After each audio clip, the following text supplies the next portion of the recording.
Hey, Mama, welcome to the Navigating Postpartum Wellness podcast. This is a community where you can feel seen, heard, and supported with relatable mom content to help you prioritize your wellness.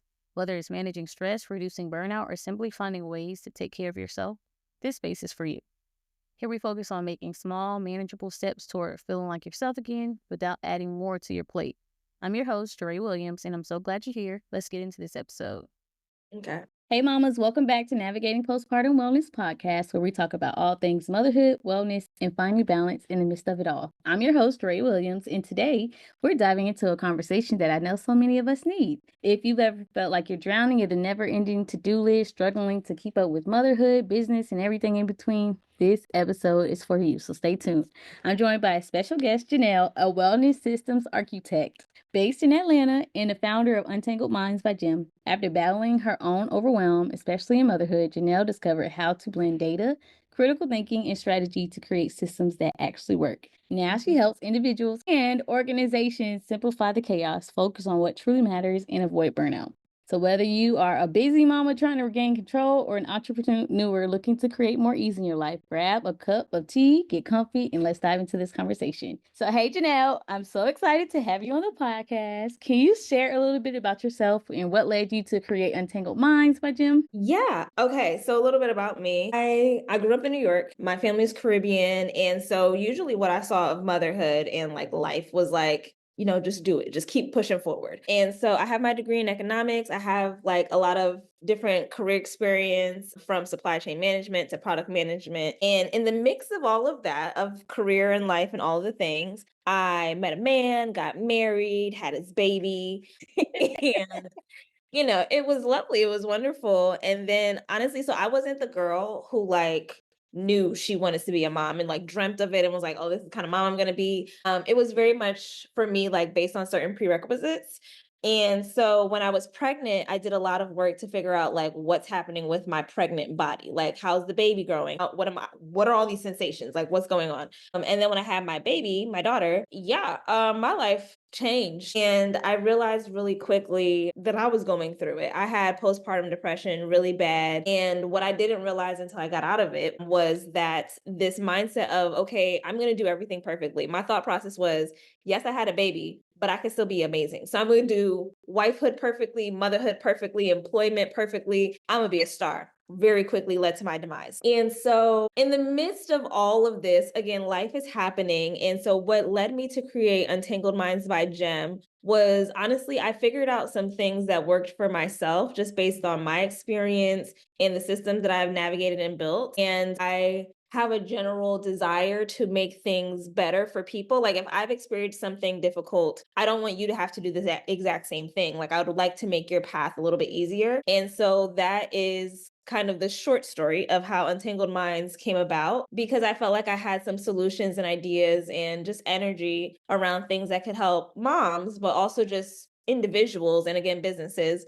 untangle their minds to reach whatever their ultimate goal is. Ooh, and it's like I feel like we are some way on it. We're on a similar journey because I kind of have that same experience, and that's how I ended up founding Navigating Postpartum Wellness. Cause I'm like, there's so much information that could be shared from my own Yeah. experience and other moms to help them not just have more knowledge so that they can Yeah. minimize their experience of like, having postpartum depression or all the other aspects that come with it that we don't discuss a lot. So I love that you went through your journey and you use it to help other moms and other business owners as well, because we all need to share stories so that we don't have to repeat the same cycles. Okay. Exactly. So I'm so excited about that. And I just want to know I want to ask you your opinion because, motherhood has a way of exposing every crack in our systems, okay, or the lack thereof. And Yes, it's like you exactly. have to do so many pivots. So, how did becoming a mom shape your approach to wellness and productivity? Such a good question. So I remember when I first became a mom, like my baby was like a week old. I had baby blues. I don't think I knew I had postpartum depression real bad, but I was for sure crying every 5 minutes. And so everyone was like, hey, do something for yourself. I'll come by. I'll help you with the baby. And my issue is that what I like to do for myself is be home in my house in silence. A And future. so the baby loved her she caused a real barrier for that. Okay. Because she was home and she was not quiet. Like, not when, yeah, no, she wasn't quiet at this point in her life. And so it had me thinking, like, okay, if everyone's offering to help me so that I can be well and I can be okay, but I can't do the thing that I used to do, what can I do? Like, what works for me? And so that kind of like jump started the journey of like thinking about like, okay, well, what works for me? What is it that I need? And also my daughter, I have a daughter, she's a little girl. Just her growing up and like the awareness that like she's modeling herself after me and what I had seen of women growing up. And so what I wanted her story to be, that for sure had me shift about like how I think about how I prioritize actually my wellness and what productivity actually is. Because I feel like a lot of times in society, people think of productivity as like the output, like, what are you doing? How are you doing it? And what I started to realize, and I'm honestly, if I'm being honest, I realized this last night, is that rest is productive for me Yes, it because is. I cannot do anything when I am like mostly empty or past empty. Like, I mean, I can do anything I decide to do, but it's not the way I want to do it. It's not sustainable. It's not fulfilling. So, like, to me, it's like, is it productive to push past my limits? Is this really honoring my needs and what I decided is wellness for myself? And so, having my daughter, I think, kind of kickstarted that journey. But then definitely having somebody looking up to me, honestly, and like being really, really aware of like how I want her to. I knew for a fact that I'm not trying to like make her into anybody. You know, I feel like she came into the world to be who she is, but I did also want to be a very good example and model for her in terms of certain lessons and values. And so that really helped me understand, like, yeah, we gotta reshape this whole thing. Like, what you're doing right now isn't sustainable. And I gave myself, I think, a lot of grace in that first year, maybe the first 2 years, because I'm like, she's not gonna remember any of this. But even during that time, though, I was still exploring and figuring out and trying to think through, like, or not even think through, but like more so feel through, like, what makes me feel well? What does that mean? What do I need? Like, yes, I need friends, but what do I need from my friends? Like, I'm trying to get a little bit more curious about myself and my desires. You said a mouthful. Like, I gotta break down the points that stood out to me because I'm over here like, if you saw me, I was over here grinning because I was like, okay, this is what I be talking about. Like, Yeah. something also stood out to me how you even said how each season of motherhood looks different, like for your wellness. Like sometimes, like, in the early stage, you may only have a little bit of 5 minutes, or like you break out, like you work Mhm. around it. But as your kids grow, you're able to figure out, okay, this is what I need in this stage. And Yep. which is one thing I've learned too, is like that's why I keep a notes on my phone of like, okay, what are things that I can do for myself? Like in the moment, instead of thinking like, oh, I have this free time. Like, what do I need to do? Like, no, like go to your notes so that you can know how to pour into yourself. Because Yep. if you don't know how to take care of yourself, just like you talked about rest, it's going to be like, you're going to always be like, oh, well, I don't know what to do for myself. And it's like, you Yep. don't ever want to get to a place where you just don't know how to take care of yourself. Just like how you mentioned, you Yeah. are modeling this for your children, Yeah. or how you said your daughter, because at the end of the day, they look up to us, right? So they're like, what if, Good mom. yep, exactly. Like if mom keep going all the time, I should just keep going. Or like if I see Yep. mom resting, maybe I should sit and rest. And because being a parent is like a mirror. Like you just look, it's like you looking at a mirror. And I'm always like, oh, that's what I do when I get upset. I'm like, oh, I have to change that. So just for you to say all of that, yeah, you said about fool. Yeah, I did. I did. Cause like, and to your point, when she was younger, like when she was 1 month, I remember the thing that I figured out that I can do for myself every single day was have a hot cup of tea. This theory that moms have cold tea and cold coffee, I Mm-mm. was like, no, I won't subscribe to it. I'm having a hot cup daily. And so, I figured that out and it was like really empowering for me. Now she's 5, so like I just have a lot more flexibility and I have a lot of other options in terms, like, yes, I still have my daily tea, but now it's like, oh wow, I want to play or I want to rest. And so I really like reading. And so I read a book now. And so what has started happening is that my daughter she's learning how to read, but she will see me reading and then she'll get something and sit like across the couch from me and she'll say it's reading time. And I'm like, love this for us. I also, Boundaries and your non-negotiables. That's where it comes from.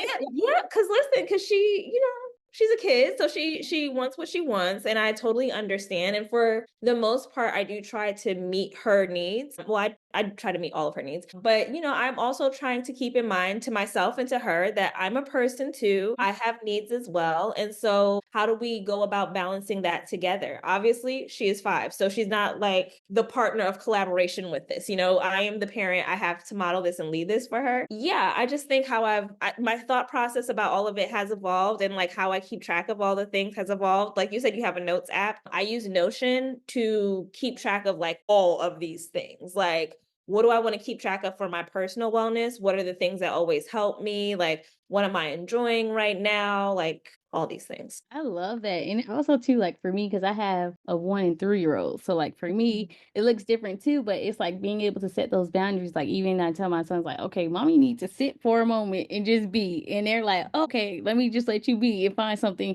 And it's like it may not always click, but it's planting seeds for them to understand like, oh, she's still one person. Like for them, sometimes one person wants one thing, the other person wants something. I'm like, I'm only one person, guys. And my Yeah. 3-year-old gets to the point now saying, she's only one person. And I'm like, thank you for understanding that because I want to help you, but I need to help myself and help your brother. So it's like a whole thing. I love that you said that. Like, you just got to have your non negotiables and just slowly introduce that to them. And then your daughter said, I'm going to sit there with you and get my book. And it's just like, okay, cool. Like, let's do it. Exactly. Like if that's what you want to do, cool, fine. I'm going to read right now though. Yep. This is what we need to understand. And yeah, I agree. The non-negotiables are very important, and definitely they evolve, and like leaving space for them to evolve. Like I like to have space for myself to explore again what wellness actually looks like for me in this season, like whatever season of life I'm in. Yeah, and I try to be very honest with myself about what it is that I need. That's so much easier said than done, because you don't really realize that you're lying to yourself, or at least I don't. Like I'll be like,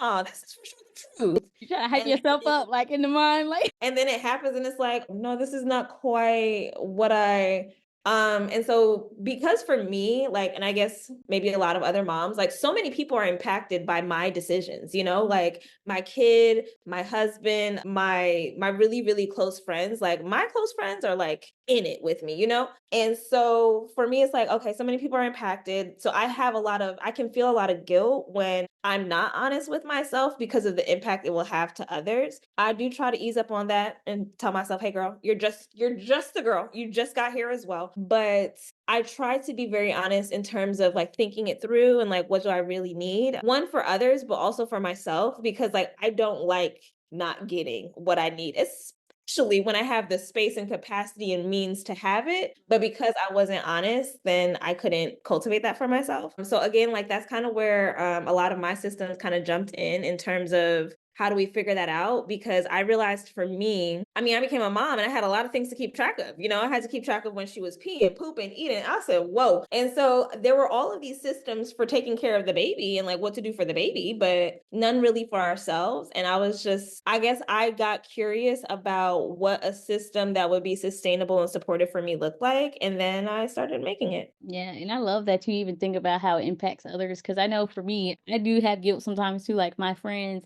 they don't have any kids yet, and so if they're going out and they're like, oh, "Can you come to my party at this time of night?" and I'm like, "Oh yeah, no, I can't do that because I gotta wake up early, right?" Right. But I got to a point because I used to feel guilty for saying no, but I've learned like, oh well, if they're truly my best friend would be like, "Oh girl, I didn't expect that. I just wanted to let you know that I was thinking of you when Mhm. I thought about it." So it's just like even having a community that understands like the seasons you're in, it's like it gives you such a like a relief too, because you're like, oh, I was feeling guilty, but at the end of the day, they're like, I get it. And it's just like, Yeah, it pays to have good people around yeah, you, because I too struggle with guilt, like for everyone. And like, honestly, even my daughter, she won't ever say like, oh, mom, you don't have to feel right. guilty. But when I fall short, she has her feelings. She's a really big feeler. And then like we talk about it, we process. And then I'm like, how do you feel? And she's like, I'm happy. I love you. And I'm like, well, that's nice, because I was sitting here thinking I scarred you and I Yeah. ruined everything, and we just needed a moment. So yeah, I think the right people, especially like,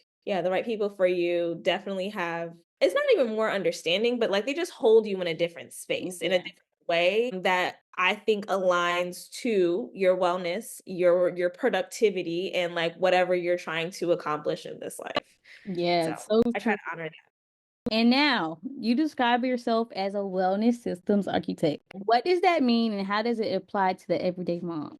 Because I really like this term, wellness systems architect. Mhm. Like that. Ooh. Yes. So it's very literal. It helps you decide what to build. I believe that we all have our own set of systems that help us navigate through life. And usually, I mean, motherhood is one major transition, but there's other transitions in which you will likely realize, hey, this mode of operation, this system that I have doesn't work anymore. Maybe we need to revamp it. Maybe we need to start anew, but it doesn't work anymore. And that's why this transition is feeling maybe harder than it needs to. And so what I do is basically I talk to people and I understand like, okay, so what is it that you're trying to accomplish? What motivates you? What is blocking you right now? Where are all of the gaps? Like all of these kind of things. And I make them their own customized systems for whatever they're trying to accomplish. So like for me, my systems were yes, inspired by motherhood, but really what it inspired for me was I want to be okay. I want to be connected to myself. I want to feel prioritized by myself. I want to be happy. So I made systems to track my happy moments. I made a system for my glimmers. I made a system to track the people I need to forgive. I made a system to keep track of all the things that I want to buy for every various price point. Yep, because I was just like, again, keeping all this in my head is crazy. And also like once I started like emptying my brain of all of the things, I also just felt so much lighter and so much more able to be present in the different pieces of my life. And so when I say I'm a wellness systems architect, I want to basically give that feeling to others. And one thing people don't always think about when they're in a transition is like, well, what are the systems? They just think, I need to get through this. And like, yeah, but how? Like, what's What's your the plan? method? Yeah. Like, are you going to be okay or are you just going to do it? So I help people and I help organizations basically get really clear on those goals and make systems aligned to it that can also grow with them as they continue to evolve. I like that because you said grow with the systems because systems always change. Like you can start with the system and then you see the tweaks and things that you have to make. You're going to have to keep improving the system over time. It's not going to be like this plan is going to last forever. Like, no, like there's always ways. Yeah. Yep. I was literally talking with a client yesterday and he was just curious. He was like, well, when you say iterate, what do you mean? Like he wanted to physically see what I was talking about. And I was like, okay, so for example, my to-do list, right? Everything I have in Notion in terms of dumping out my brain starts with a master to-do list, but it has a lot of different data points because I know what incentivizes me towards action. So like, yes, there's the status, but also the priority and additionally the level of effort. How much work I got to do this thing. But what I added, like not most recently, but like maybe a year or so ago, I added a column so I can see what pillar of my life does this connect to. That's irrelevant for some people. For some people, it's like I just need to know what to do and when to do it. But for me, as I stated, I show up in a lot of different areas of my life that are really important to me. So I do like to know, like, oh, hey, do my daughter's hair because like that affects like our relationship because she loves getting her hair done now.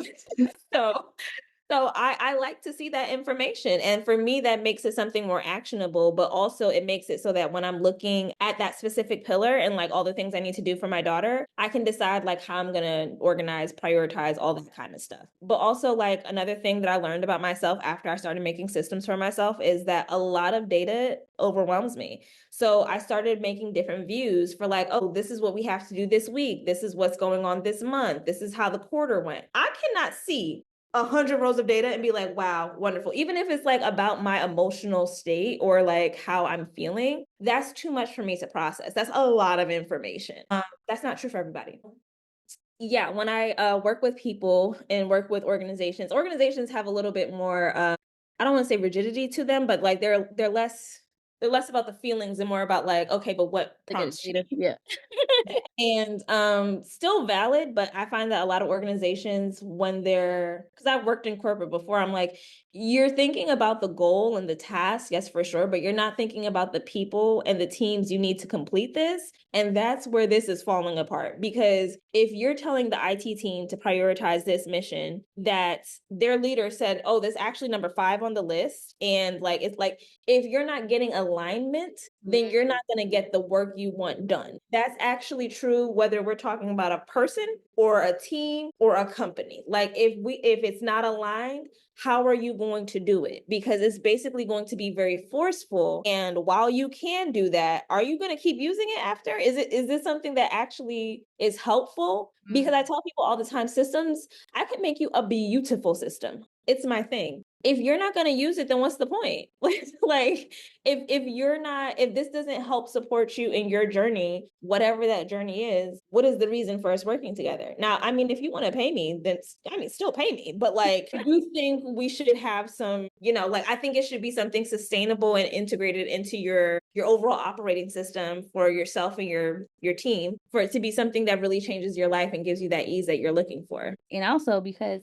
I know we're going to close out soon, but I do want to give you your flowers because you talked about how you do your glimmers. And recently, I've been hard on myself on the business side, and I read this book. Well, I'm still in the process of reading it, but let me fast forward if I be on a soapbox. So basically, it talks about how you always look at your gains and you go through looking at where you compare, like, where'd you come from to where you're going. And what you're talking about, how, like, you look at your glimmers every day. That's something I've been working on. Like, okay, what are my wins for today? And how can I compare them to, like, last week versus trying to, like, look around on external factors. And I think that's something that's beautiful that you said, because I was like, that's exactly what I've been doing. And it makes a big difference because if you don't sit down and look at what you did, you're going to be always going into like what you didn't do today. Right. And that's why I love that you do that. And I think I need to look at Notion so I can put it like that so I can document.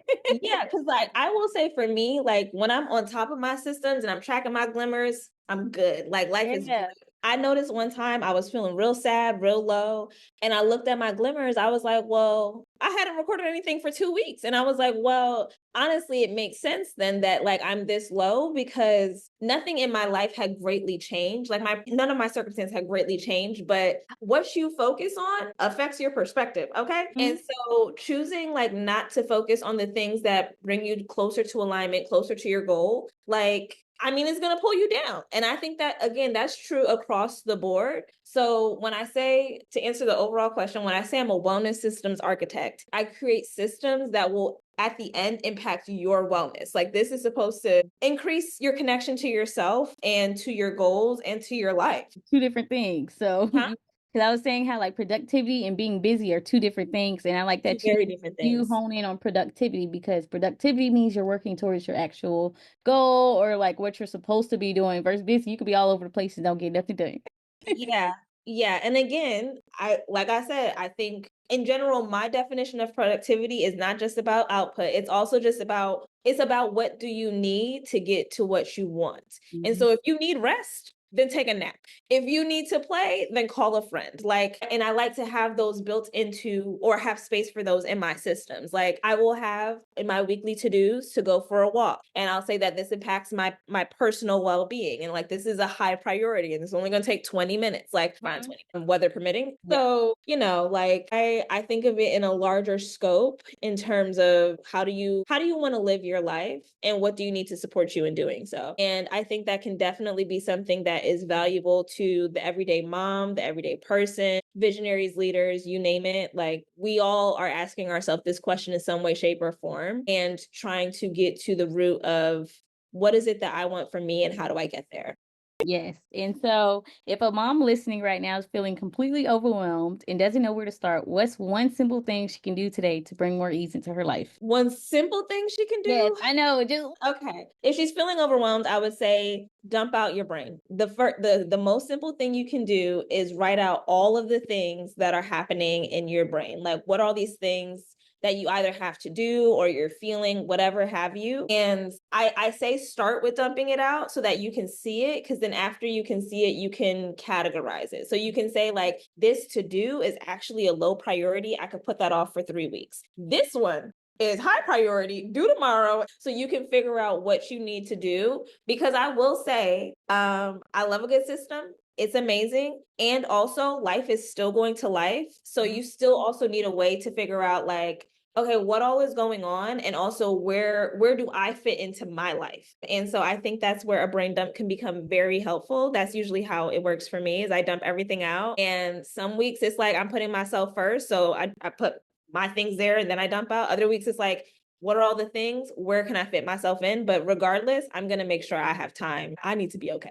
So that's what I would recommend for a mom. Start with a brain dump. I suggest using a digital template because it can go with you. Like if you use your notes app or whatever have you. But if you are a pen and paper girly, do what you must. But get the things out of your head. Yeah, I agree. I love me a good brain dump. Sometimes it's just like once you put it out on paper, you're like, now I can actually make it more realistic versus just trying to keep Exactly. it up here. Exactly. We got to get things out in order to get it to action. Like it's hard holding all the things in your head. Yes, and it helps you ask for help when you need to, when you actually do the brain dump. Exactly.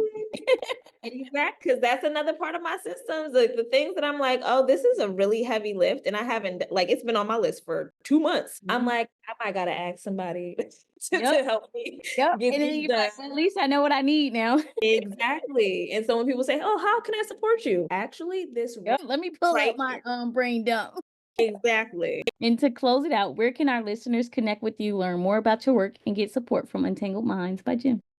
Yeah. So I have a website is www.untangledmindsbyjem.com. That is the greatest intro point to me. My social media is linked there. There's a way to shoot me messages. I do have some events rolling out. Like I'm going to do some workshops and some templates that I'm releasing. I want to have a coaching program to teach people how to do all this great stuff I'm talking about. And the easiest way to stay connected to all of that is the website and my social and my Instagram, which is _untangled mind. So yeah. Jheanelle, this conversation was everything I needed today, okay? I love how you broke down everything, like from the systems to actually making it applicable to moms because we need systems, okay? As much as, we try to run on and just try to do things, like if we have systems, it makes life a little easier. So thank you so much for sharing your wisdom today. No problem. Thanks so much for having me and for this awesome conversation and this wonderful platform. I love it. And then until next episode, make sure you share with the mom. Thanks for listening to this episode of Navigating Postpartum Wellness podcast. If you enjoyed it, I'd love for you to leave a review and share this podcast with a mom friend who needs encouragement. Be sure to join my email list at navigatingpostpartumwellness.com for more tips, updates, and resources to help you on your journey. I'll see you in the next episode.